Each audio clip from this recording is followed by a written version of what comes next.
കുട്ടികളുടെ ഭാവിയല്ല RSS അജണ്ടയാണ് തനിക്ക് താല്പര്യമെന്ന് ഒരാൾ തീരുമാനിക്കുന്നത് അങ്ങേയറ്റം വെല്ലുവിളിക്കലാണ്.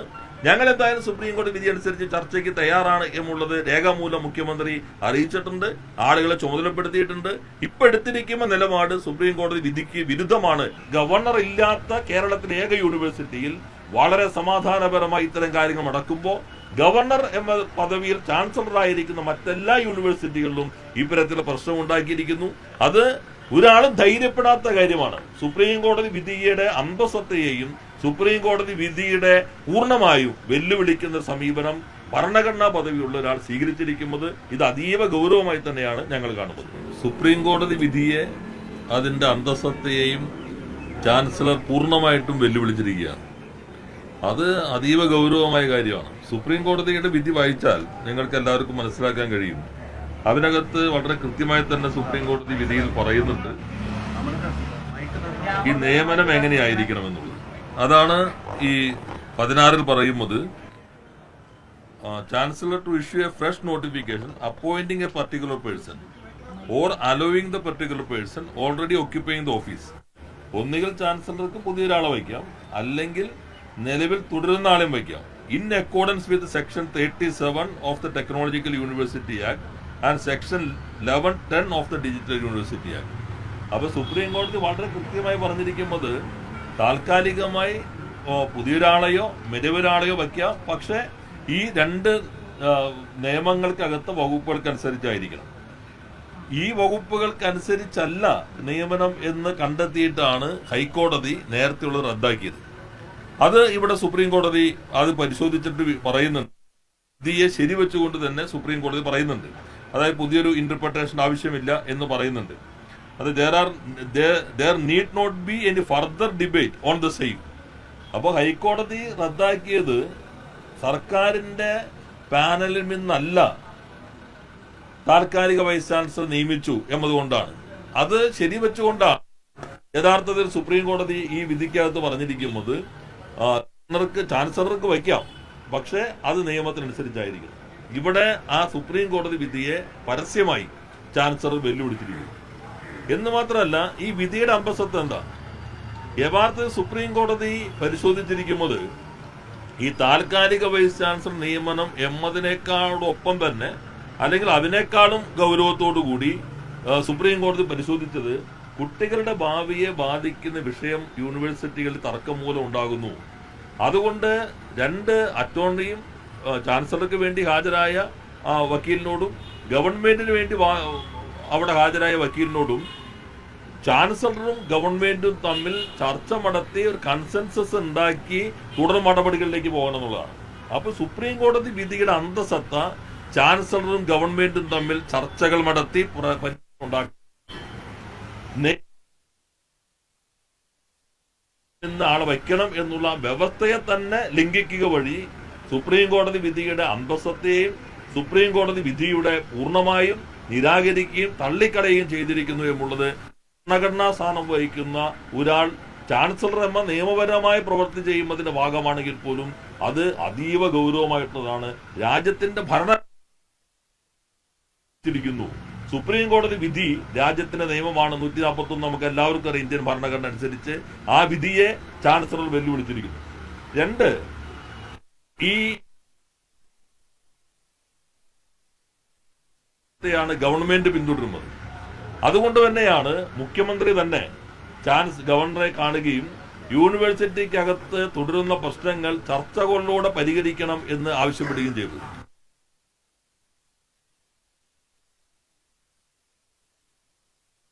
മുഖ്യമന്ത്രി ചുമതലപ്പെടുത്തിയതനുസരിച്ച് ഗവർണറുമായി ചർച്ച ചെയ്തത്. ആ ചർച്ച വളരെ നല്ല രീതിയിലായിരുന്നു.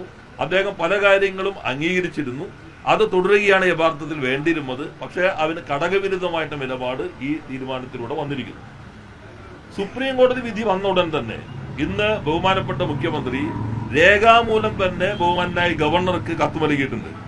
സുപ്രീം കോടതി വിധിയുടെ അന്തസ്സത്തയ്ക്കകത്തും ഇന്ന് സർവകലാശാലയുടെ പ്രശ്നങ്ങൾ പരിഹരിക്കാനായി ഉന്നത വിദ്യാഭ്യാസ വകുപ്പ് മന്ത്രിയും നിയമവകുപ്പ് മന്ത്രിയെയും ചർച്ചയ്ക്ക് വേണ്ടി ചുമതലപ്പെടുത്തിക്കൊണ്ട് രേഖാമൂലം കത്ത് നൽകിയിട്ടുണ്ട്.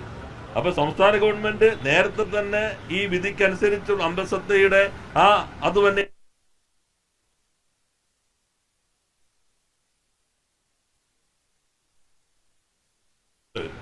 നേരത്തെ കൊടുത്ത ലിസ്റ്റ് ഉള്ളപ്പോൾ തന്നെ സുപ്രീം കോടതി വിധിയുടെ പാരഗ്രാഫുകൾ വരെ ഉദ്ധരിച്ച് ഒരാളെ നിശ്ചയിക്കണം എന്ന് ആവശ്യപ്പെടുകയും ചെയ്തിരിക്കുന്നു. അപ്പൊ അത് പൂർണ്ണമായും തള്ളിക്കളയുന്ന ഗവർണർ, ചാൻസലർ മേലെ നിർവഹിക്കുന്ന ഉത്തരവ് സുപ്രീം കോടതി വിധി വെല്ലുവിളിയാണ്. സുപ്രീം കോടതി ഈ കേസ് പരിഗണിക്കും. അപ്പൊ ചാൻസലറാണ് ഈ പ്രശ്നങ്ങൾക്ക് കാരണം ഇപ്പോൾ പ്രകടമായിരിക്കുന്നു. ആ നിയമ യൂണിവേഴ്സിറ്റിയുടെ ചാൻസലർ ബഹുമാനായ കേരള ഹൈക്കോടതി ചീഫ് ജസ്റ്റിസ് ആണ്. പുതിയ ചീഫ് ജസ്റ്റിസ് ചാർജ് എടുത്തു. അദ്ദേഹവുമായി സംസാരിക്കുമ്പോൾ നിയമ യൂണിവേഴ്സിറ്റിക്ക് സ്ഥിരം വൈസ് ചാൻസലർ വേണം, അവന്റെ നിലവാരം ഇടിയുന്ന പ്രശ്നമുണ്ട്. അത് ഉടൻ തന്നെ അംഗീകരിച്ചു. അതിനകത്ത് സെർച്ച് കമ്മിറ്റി വന്നു. നല്ല രീതിയിൽ ആ നിയമനം നടന്നു. അപ്പൊ ചാൻസലർ എന്ന നിലയിൽ ഗവർണർ ഇല്ലാത്ത കേരളത്തിലെ ഏക യൂണിവേഴ്സിറ്റിയിൽ വളരെ സമാധാനപരമായി ഇത്തരം കാര്യങ്ങൾ നടക്കുമ്പോൾ ഗവർണർ എന്ന പദവിയിൽ ചാൻസലറായിരിക്കുന്ന മറ്റെല്ലാ യൂണിവേഴ്സിറ്റികളിലും ഇത്തരത്തിലുള്ള പ്രശ്നം ഉണ്ടാക്കിയിരിക്കുന്നു.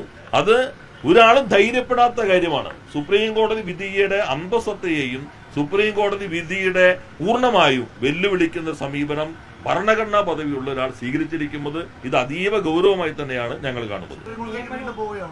സുപ്രീം കോടതി ഇപ്പോൾ കേസ് പരിഗണിക്കുന്നുണ്ടല്ലോ. സുപ്രീം കോടതി കേസ് പരിഗണിക്കും. ഞങ്ങളത് എല്ലാ വശവും ചർച്ച ചെയ്യും. രേഖാമൂലം തന്നെ ചാൻസലർ അറിയിച്ചിട്ടുള്ളതാണ്. സുപ്രീം കോടതി വിധി ഉദ്ധരിച്ചിട്ടുണ്ട്. ഇനി അങ്ങനെ അല്ലെങ്കിൽ ഇപ്പൊ ഞങ്ങളൊരു കത്ത് കൊടുക്കുന്നു, സുപ്രീം കോടതി വിധി വന്നിരിക്കുന്നു. സാധാരണഗതിയിൽ ആ വിധിയുടെ അമ്പസത്തയിലാണ് ചാൻസലർ നിൽക്കുന്നതെങ്കിൽ ചാൻസലർ എന്ത് ചെയ്യണം? ഇങ്ങനെ വിധി വന്നിട്ടുണ്ട്, നിങ്ങളുടെ ലിസ്റ്റും ഉണ്ട്, എന്തായാലും ചർച്ച ചെയ്യണമല്ലോ, നമുക്ക് എങ്ങനെയാണ് ഈ താൽക്കാലിക വൈസ് ചാൻസലർ നിയമിക്കേണ്ടത്, എനിക്ക് ഈ അഭിപ്രായം ഉണ്ട് എന്ന് അദ്ദേഹത്തിന് ചർച്ചയിലൂടെ പറയാമല്ലോ. അപ്പൊ സുപ്രീം കോടതി പറഞ്ഞിട്ടും ഞാൻ ചർച്ചയ്ക്ക് തയ്യാറല്ല, ഞാൻ എന്റെ തന്നിഷ്ടം പോലെ ചെയ്യും എന്നൊരു ചാൻസലർ പ്രഖ്യാപിക്കുന്നത് actually is challenging the supreme കോടതി verdict, is challenging de facto is challenging the spirit of the Supreme Court verdict, and this act is done by a person who is holding a constitutional position. ഉത്തരവിൽ പറയുന്നത് supreme കോടതി വിധി അനുസരിച്ചാണ് ശിവപ്രസാദിനെയും ഇസാ തോമസിനെയും താൽക്കാലികമായി നിയമിക്കുന്നത് എന്നാണ് ആ ഉത്തരവിൽ തന്നെ. അല്ലെങ്കിൽ വിധി അദ്ദേഹം വായിച്ച് മനസ്സിലാക്കാൻ പറ്റിയ ആളാണെങ്കിൽ മനസ്സിലാക്കേണ്ടതാണ്.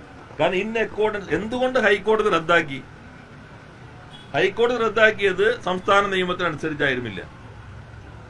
ആ വിധി വന്ന അപ്പീലിനകത്ത് SLPക്ക് അകത്ത് സുപ്രീം കോടതി പറഞ്ഞു പുതിയയാളെ നിയമിക്കാം ചാൻസലർക്ക്, പക്ഷെ in accordance with this act. അപ്പൊ അതിനനുസരിച്ച് നിയമിക്കാൻ പാടുള്ളൂ. അതിന് വ്യത്യസ്തമായിട്ടുള്ള ഒരു സമീപനം സ്വീകരിച്ചിരിക്കുന്നു. യഥാർത്ഥത്തിൽ അത് പൂർണ്ണമായിട്ടും ഞാൻ നേരത്തെ പറഞ്ഞ പോലെ സുപ്രീം കോടതി വിധിയെ വെല്ലുവിളിക്കുകയാണ് ചെയ്തിട്ടുള്ളത്. സർക്കാർ ഈ വിഷയത്തിൽ ഏതെങ്കിലും തരത്തിൽ ചാൻസലറുമായി ആശയവിനിമയം നടത്തുമോ, അതോ നേരിട്ട് കോടതിയെ ബോധ്യപ്പെടുത്തുക? അല്ല, ഞങ്ങളിപ്പോ ഈ യഥാർത്ഥത്തിൽ വരുന്ന ഗൗരവമായ പ്രശ്നമുണ്ട്. ഇത് ശരിക്കും അബെൻഷ തന്നെ ഈ നിയമനം വാലിഡ് അല്ല. ഈ നോട്ടിഫിക്കേഷൻ സുപ്രീം കോടതി വിധിക്ക് എതിരായതുകൊണ്ട് അപ്പൊ ഇവർ ഒപ്പിട്ടുന്ന സർട്ടിഫിക്കറ്റുകൾക്ക് എന്ത് പറ്റും? വിദ്യാർത്ഥികളുടെ ഭാവിയല്ലേ കരുതിക്കൊണ്ടല്ലേ സുപ്രീം കോടതി ചർച്ച ചെയ്യണം എന്ന് ചാൻസലറോടും ഗവൺമെന്റിനോടും പറഞ്ഞിരിക്കുന്നത്. അപ്പൊ നിയമവിരുദ്ധമായി സുപ്രീം കോടതി വിധിക്കെതിരെ നിയമിക്കുന്ന ഒരാൾ ഒപ്പിടുന്ന സർട്ടിഫിക്കറ്റുകൾ വരുമ്പോൾ കുട്ടികളുടെ ഭാവി കുറെ കൂടി അപകടത്തിലാവില്ലേ?